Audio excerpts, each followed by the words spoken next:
अनेक युगांपासून या देवभूमीवर अंधार पसरला होता. अन्यायाचा हाहाकार एवढा वाढला होता की स्वर्गातील देव सुद्धा मौन झाले होते. कारण पृथ्वीवर उतरला होता महिषासूर. ब्रह्मदेवाकडून वरदान प्राप्त असलेला बलवान असुर. त्याला कोणताही देव दैवी शक्ती मारू शकत नव्हती. तेव्हा सर्व देवतांनी एकत्र येऊन एका अद्भुत दिव्य शक्तीला आर्त हाक दिली.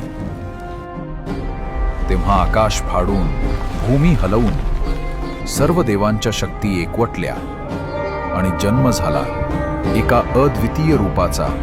हातात शंख, चक्र, त्रिशूल, तलवार, गदा, ढाल आणि परशु. प्रत्येक अस्त्राने ती अद्वितीय सामर्थ्याचं प्रतीक झाली. वाघावर आरूढ होऊन ती रणांगणात उतरली.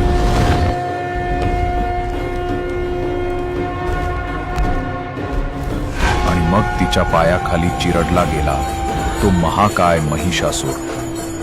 आणि तिने पुन्हा पृथ्वीवर न्याय प्रस्थापित केला.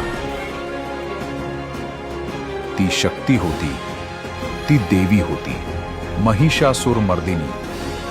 तीच महिषासूर मर्दिनी अवतरणार आपल्या परळ नगरीत सर्व दुःखांचा विनाश करायला व संपूर्ण परळ नगरीतील भक्तांचा उद्धार करायला.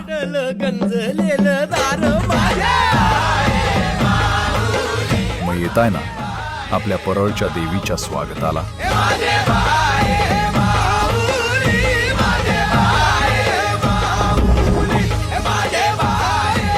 अनुभवू हा अविस्मरणीय क्षण.